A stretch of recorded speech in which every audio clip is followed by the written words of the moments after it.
श्रोताओं नमस्कार। आज के इस कार्यक्रम में हमारे साथ हैं डॉक्टर पवन शर्मा, जो कि पेशे से मनोवैज्ञानिक हैं, और आज की इस भेंटवार्ता का विषय है बच्चों और किशोरों में तनाव प्रबंधन। डॉक्टर साहब, सबसे पहले तो आपका हमारे आज के इस कार्यक्रम में बहुत बहुत स्वागत है। बहुत बहुत धन्यवाद संकल्प जी।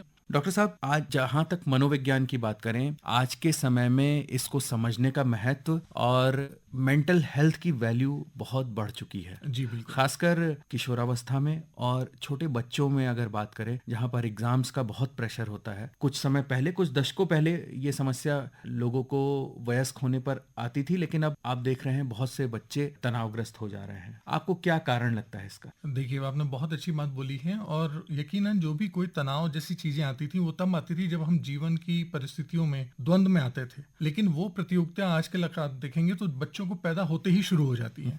यानी बहुत छोटे से ही उनके पास प्रतियोगी माहौल मिलता है और सर्वाइवल जैसी चीजें आती हैं, तो तनाव वाली बात आ जाती है। तो जितना ज्यादा ये तनाव हमारे पास पड़ता है वो कई कैटेगरी में अलग अलग तरह से आता है। जैसे आपने बताया अभी कि बच्चों के पास आता है, तो बच्चों में सबसे पहली बात तो ये आ जाती है कि उनको सर्वगुण संपन्न सा बनने की बात हो जाती है। जैसे माँ बाप हमेशा चाहते हैं कि अपना बच्चा हर क्षेत्र में, हर जगह पर बहुत उन्नत हो। ऐसा संभव नहीं हो सकता है। कहीं ना कहीं बच्चा या तो पढ़ाई में अच्छा होगा, या खेल में अच्छा होगा, या किसी दूसरी कार्यकलापों में। तो जब उसके ऊपर किसी चीज के लिए ज्यादा प्रेशर दिया जाता है, तो ये प्रेशर जो कि उसकी क्षमता से ज्यादा है, तो ये तनाव का कारण बनता है। आजकल स्कूल्स में देखा जा रहा है कि एक तरफ तो बच्चों को ज़्यादा स्किल बेस्ड एक्टिविटीज़ के माध्यम से सरकार का भी प्रयास है, और अब एक इस बारे में अवेयरनेस भी बढ़ रही है। दूसरी तरफ डिसिप्लिन का अपना एक महत्व है। इस बात को लेकर के छोटे बच्चों को अक्सर एक रेखा होती है जहाँ पर एक शिक्षक को डिसिप्लिन भी सिखाना है उसे। ऐसी रेखा को कहाँ तक ले जाना, कहाँ तक उस रेखा को खींचना सही है, और ऐसे में बच्चे बिना डरे डिसिप्लिन, अनुशासन को सीख सकें, कैसे ये संभव है एक साथ दोनों चीज? हाँ, ये तब संभव है जब आप हर बच्चे की अलग अलग योग्यता और कुशलता के बारे में जान सकें। जी। क्योंकि एक ही पैमाना हर एक बच्चे के ऊपर नहीं होता है। हर एक की अपनी एक व्यक्तिगत क्षमता होती है और उसकी सोच होती है। जी। जो काम एक बच्चे पे काम कर रहा है, हो सकता है वो दूसरे पे ना करे। वो वहां पर हो सकता है गुस्सैल हो जाए या अपोज करे आपको। जी। लेकिन अगर आप पहले ये जान लें कि उन बच्चों की क्षमताएं क्या हैं, उसके पैरामीटर क्या हैं, कोई किस बात से समझता है, कोई किस तरह से समझता है। जैसे हमारी जो लर्निंग की कैपेसिटी है वो या तो देखकर, सुनकर या महसूस करके होती है। तो कुछ बच्चे हो सकता है जो आप शायद एक पीठ पे हाथ ही रखें और उस पे ही वो करने को तैयार हो जाएं कि जी बताइए क्या करना है।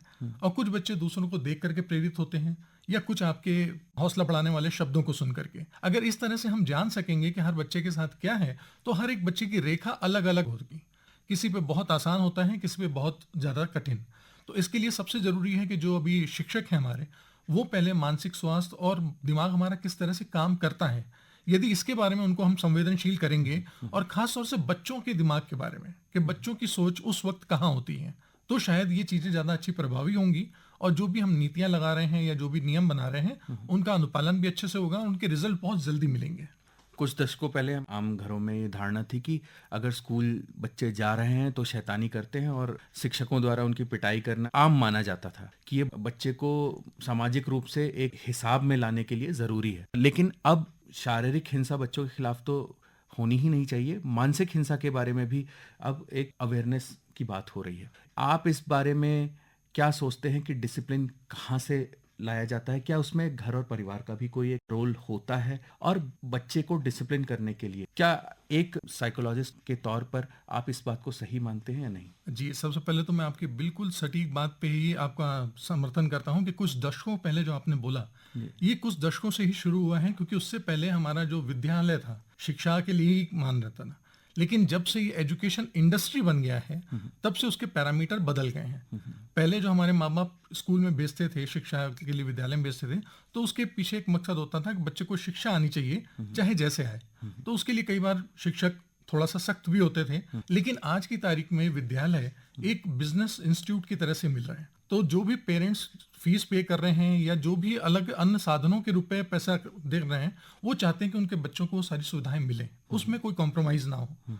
तो इस वजह से आजकल ये असंतुष्टि का भाव ज्यादा हो रहा है। इसलिए अगर आप देखेंगे तो बच्चों को एसी बस, एसी घर, AC classroom, comfortable class chair, seats, ये सारी सुविधाओं में हम लोगों का ज्यादा ध्यान जा रहा है, बजाय कि शिक्षा के स्तर पे।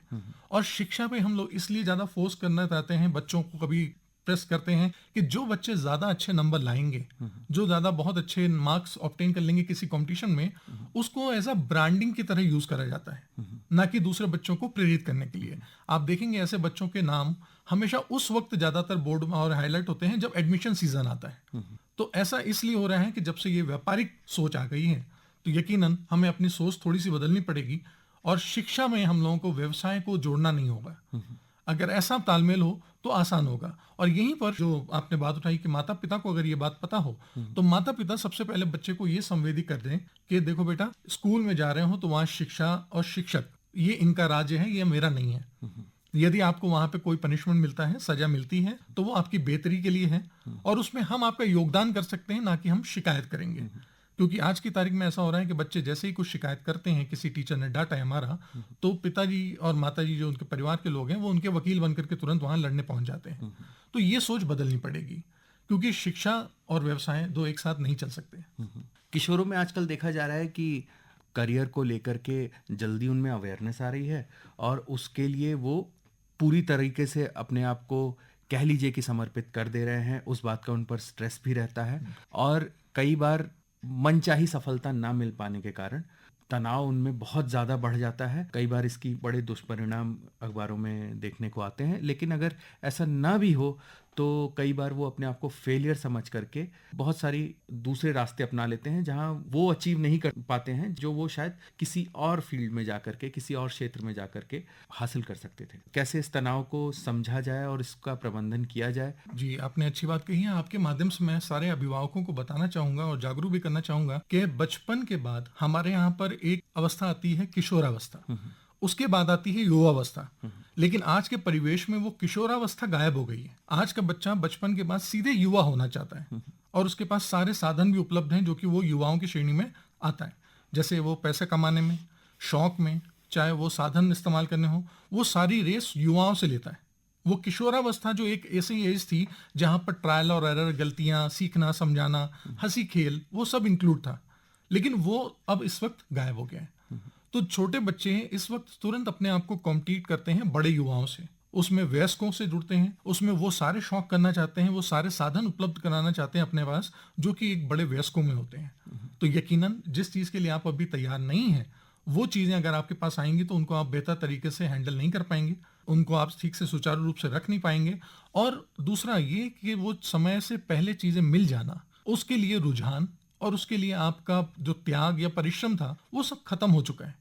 आज बच्चों को ये नहीं पता है कि उनको 15 से 20 हज़ार रुपए का मोबाइल कमाने के लिए कितनी मेहनत करनी पड़ेगी या क्या करना पड़ेगा। ये सब उनको बड़ी आसानी से सुलभ हो रहे हैं, मिल रहे हैं। और शायद मैं आपको बताना चाहूंगा कि कुछ बच्चों के पास तो मैंने ऐसे भी देखा है जो कि 1 लाख से ऊपर तक के मोबाइल रखे हुए हैं। और हमारा ब्रेन ऐसा है कि जो हर वक्त एक नई चीज, नॉलेज को सीखना चाहता है, कुछ नया कुछ नया कुछ नया। और जब वो नया नहीं मिलता है तो ये स्टेज एक बोर्डम लाती है, यानी बोरियत। और बोरियत में फिर नकारात्मकता हमारे अंदर बढ़ती है, और वो नकारात्मक फिर हमारे पास जितनी भी साधन हमें मिले हुए हैं उन सब चीज़ों से जुड़ती है, और वो नकारात्मकता ऐसी हो जाती है कि सब उनकी महत्ता कम होगी, वैल्यू कम होगी। तो कई बार हम अपने जीवन की वैल्यू भी कई बार वहाँ कम समझ सकते हैं।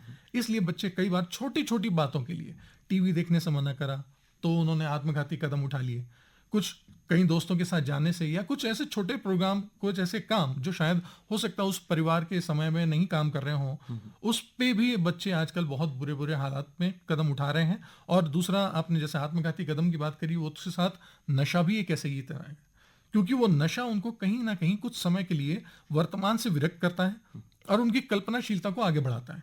तो वो बार बार फिर उस नशे की तरफ भी जाते हैं, क्योंकि हमारा ब्रेन हमेशा इस तरह से काम करता है कि जो सुख उसे मिल गया है, जो पैमाने मिल गया, वो उसको आगे बढ़ाता है कि अब इसके आगे क्या, अब इसके आगे क्या। तो कई बार ऐसा होता है कि जो लोग नशे में आदी हो गए हैं बच्चे, वो थोड़े से नशे के बाद उसकी सीमा बढ़ाना शुरू करते हैं, और वो सीमा ऐसी बढ़ती है कि कई बार वो उनके लिए जानलेवा भी होती है। इसी तरह का रोमांच है। आप छोटे बच्चों को देख रहे हैं आज की तारीख में, वो बड़ी गाड़ियां चला रहे हैं और रफ्तार के तेज जा करके वो कहीं ना कहीं हादसा कर रहे हैं।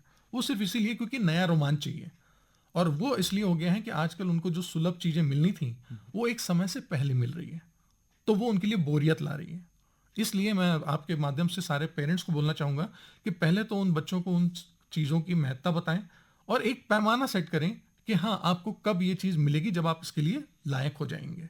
अगर आप देखेंगे, पहले कई बार बच्चों को ऐसा होता था कि आप हाई स्कूल का एग्जाम पास करोगे तब साइकिल मिलेगी, लेकिन आज हाई स्कूल से पहले बच्चे के पास मोटरसाइकिल है, तो साइकिल के बारे में तो सोचता ही नहीं है। और जब तक 10th में आता है तब तक तो वो कार चला रहा होता है।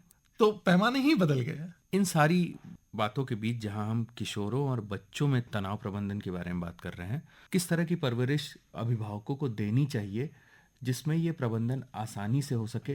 आजकल जो बच्चे आ रहे हैं, आगे चल करके वो किशोरावस्था में आएंगे और फिर देश का भविष्य भी बनेंगे। ऐसे में किस तरह की नर्चरिंग उनकी होनी चाहिए? आपने एक ये बहुत ही संवेदनशील मुद्दा उठाया है, और हम अपनी कार्यशालाओं में अक्सर ही ये मुद्दा उठाते हैं कि माँ बाप बनने के लिए बच्चा पैदा करना तो बहुत आसान है, लेकिन माँ बाप बनना ये यकीनन आपके किसी भी एक प्रोफेशनल कोर्स से ज़्यादा वैल्यू रखता है, जो कि पूरे जीवन भर चलेगा। कि जो भी युवा इस वक्त अभी पेरेंट्स बनना चाहते हैं या अभी हाल ही में बने हैं, ज़रूरी ये है कि उनको पहले एक पेरेंटिंग की लर्निंग लेनी चाहिए, और ये लर्निंग के लिए उनको कहीं भी अलग खास जगह जाने की ज़रूरत नहीं है। वो अपने आसपास के ही रिश्तेदारों से या अपने माँ बाप से ही पूछ सकते हैं कि आप हमें बताइए कि आपको हमें बड़ा करने में, पैदा करके पालने पोलने में क्या क्या चुनौतियां आई हैं। ये सारी चीज़ें आप हमें सिखाइए, क्योंकि इस वक्त क्या हो रहा है कि जो इतने भी युवा जो जल्दी आजकल पेरेंट बन रहे हैं, वो खुद भी बहुत व्यस्त हैं, प्रोफेशनल हैं, तो वो चाहते हैं कि सारी चीज़ें बच्चे सीखे से मैं हों, लेकिन ऐसा पॉसिबल नहीं है। इसके लिए अपने आप को छोड़ना पड़ता है, क्योंकि अपना पेरेंट इस वक्त अपना टाइम नहीं देना चाह रहे। वो कहते हैं अगर हमने बच्चे को टाइम दे दिया तो मेरा क्या। तो कहीं बार आपको कॉम्प्रोमाइज़ करना पड़ेगा अपने समय से, और बेहतर होगा कि जब भी कभी कोई पेरेंट बन रहा है तो वो अपने माँ बाप से, जो भी हैं आपस के फैमिली के बड़े, या हो सकता है हमारे जैसे कोई ना कोई मानसिक स्वास्थ्य के पेशेवर, उनके पास जा करके सलाह लें, उनसे सीखें कि बच्चे के साथ में किस तरह से पेश आना है, किस तरह से सीखना है, किस तरह से जानना है। देखिए, मैं आपके माध्यम से ये जरूर बता सकता हूँ कि जब भी कभी हम अपने घर में कोई एक पालतू पशु लाते हैं, अक्सर हम डॉक्टर के पास जा करके उसकी पूरी बात में जानकारी देखते हैं। ये क्या खाता है, कैसे रहता है, इसके व्यवहार क्या होंगे, इसकी क्या सुरक्षा हमें देखनी होगी। तो अगर ऐसा एक जानवर के लिए कर सकते हैं, जो कि जानवर वातावरण के अपने आप को बदल लेता है, लेकिन इंसान का बच्चा तो अपने हिसाब से वातावरण बनाता है, तो बेहतर ये होगा कि एक इंसान के बारे में जरूर से जरूर आने वाले पेरेंट्स सीखें, समझें, और ये जानें कि हमारा दिमाग, मस्तिष्क कैसे काम करता है, कैसे सीखेगा, समझेगा, तो यकीनन ये पेरेंटिंग दुख का नहीं, एक बहुत सुख का कारण बन जाएगा। अंत में चलते चलते एक सवाल और जो आप ही की बातों से निकल करके आई है, आपने समय देने की बात कही। आजकल कई घरों में ऐसा देखा जा रहा है, दोनों ही माता पिता वर्किंग होते हैं। ऐसे में क्या कोई एक क्राइटेरिया, एक साइकोलॉजिस्ट के तौर पर आप मानते हैं कि इतना समय एक बच्चे को दिन भर में माँ बाप को देना चाहिए? इसके बारे में थोड़ा बताइए। और चूंकि बचपन में और एग्जाम्स में स्कूल एक इम्पॉर्टेंट, एक महत्वपूर्ण हिस्सा होता है अपनी ज़िंदगी का, ऐसे में जब एग्ज़ाम्स आते हैं तब किस तरह से पेरेंट्स को समय दे करके अपने बच्चों के साथ उनकी हिम्मत बढ़ानी चाहिए? और एग्ज़ाम्स, जहाँ तक अब हमारे प्रधानमंत्री श्री नरेंद्र मोदी जी का भी एक प्रयास रहा है बच्चों के लिए कि वो एग्ज़ाम से पहले वार्तालाप करते हैं बच्चों से, पेरेंट्स का क्या रोल होना चाहिए? जी, पेरेंट्स के लिए आज की तारीख में कोई भी टाइम एक आप घड़ी की तरह से बांध नहीं सकते, ये अतुलनीय है। तो आपको सबसे पहले ये देखना पड़ेगा कि जो भी आप बच्चे के साथ समय बिताएं, वो क्वालिटी वाला हो, और ऐसा हो कि जहां पर उसकी सारी ज़रूरतें पूरी होती हो। क्योंकि अगर 24 घंटे आपके पास है तो 24 घंटे बच्चे के पास भी हैं। अगर आपको समय काटना है तो उसे भी काटना है। आप मोबाइल का सहारा ले सकते हैं, टेलीविज़न का ले सकते हैं, तो ऐसे ही उसको भी किसी ना किसी और दूसरी चीज़ का सहारा लेना पड़ेगा। लेकिन जो उसकी जिज्ञासाएं होंगी वो कहीं ना कहीं आपसे ना पूरी होकर के किसी ऐसे अनजान व्यक्ति से होंगी, और इस तरीके से होंगी जो शायद गलत शिक्षा उसको दे जाए। तो बेहतर ये होगा कि आप बच्चे के साथ पूरी तरह से तल्लीनता से समय बिताएं।